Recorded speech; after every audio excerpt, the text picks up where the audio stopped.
好，嚟到呢個2026年嘅1月30號凌晨噶咯喎，大家見到啦，係咪？我哋睇一睇今日我哋講嗰隻熊證都要交代一下啦。咁啊，大家留意翻啦，我哋今朝早喺10點鐘出 post 啊。嗱，呢個就係即時啦，即係換句話講咧，夠姜話俾你聽，跟住發生咩事？今個朝頭早10點鐘咧，我哋已經咧係睇27,200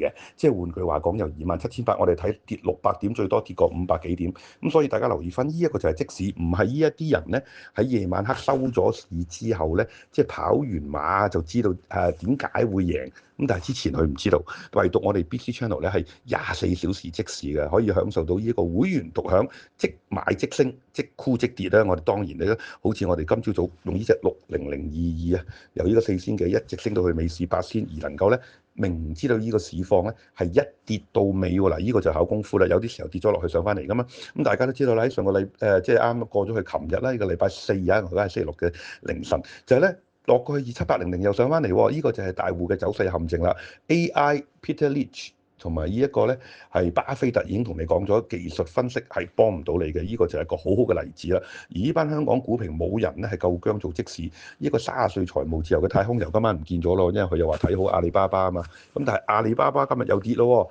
買咗好多注咁又輸值啦，咁啊亦都係多提一個，如果大家有留意我哋 BC Channel 嘅朋友，佢買咗1133咧，就話希望贏2%，而家係輸咗7%咯。當一隻股票升咗7-8%去高追嘅戇鳩分析，咁跟呢啲導師嘅能力，大家都心裏有數。咁大家亦都可以見到呢個 JK Sir 太空遊點解用技術分析呢？因為佢唔識其他嘅方法。咁但係其實有啲時候咧喺華爾街係有無數嘅理論嘅。咁呢個 random 咧就係話隨機理論咧，今日發生嘅事同琴日無關。琴日升唔等於今日會升，大家喺星期三、星期四都聽到無數嘅港仔股評，包括咗呢個 TVB 財經啊、沈大 B 啊、李大姨啊，個個咧都話個市上3萬點、28,800，少少地回，唔回得少，係回咗1000點啦。而家嚟到呢個夜期嘅27300，回1000點都係少，咁唔知點先至為之多啦嚇。咁就測試法預知升跌，再一次突顯咗我哋即時嘅能力，咁亦都咧係夠姜咧，係話明係咁樣嘅，唔得就要收檔噶啦，就唔係佢哋喺夜晚黑嘅時候咧係去戴頭盔咧，或者輸咗。唔提，非常清晰，每一件事我哋都交代，包括頭先我哋嘅 SNDK 都係咁樣。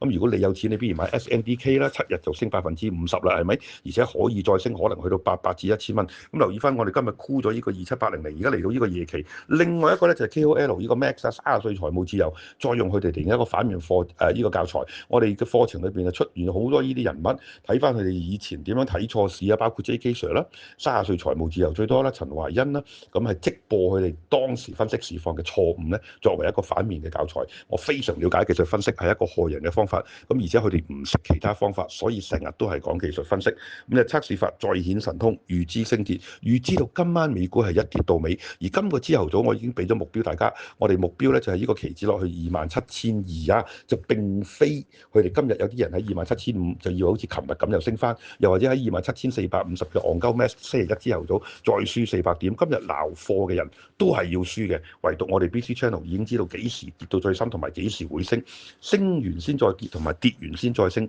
已經係兩個世界。咁呢一班人咧就希望咧係用呢一啲咧咁樣叫做咧係即係走位啊跌啊，我都話升啦，但係跌完先升，你都輸咗啦嘛。所以唯獨我哋呢個 BC Channel 可以為散戶提供惠澤社群，咁就測試法預知升跌。咁如果你都想好似我哋咁能夠駕馭市場明，今日唔可以撈貨，知道今朝早10點一穿跌到尾，知道美股今晚跌到尾，知道 SNDK 可以勁升嘅話，立即 WhatsApp 以下呢個 number， 打破呢班港仔嘅荒謬理論，打破技術分析嘅呢啲咧害人陷阱，亦都打破呢啲老千課程咧讀完等於冇讀嘅戇鳩晒錢。咁就測試法預知升跌，立即 WhatsApp 以下呢個 number， 改變你嘅人生。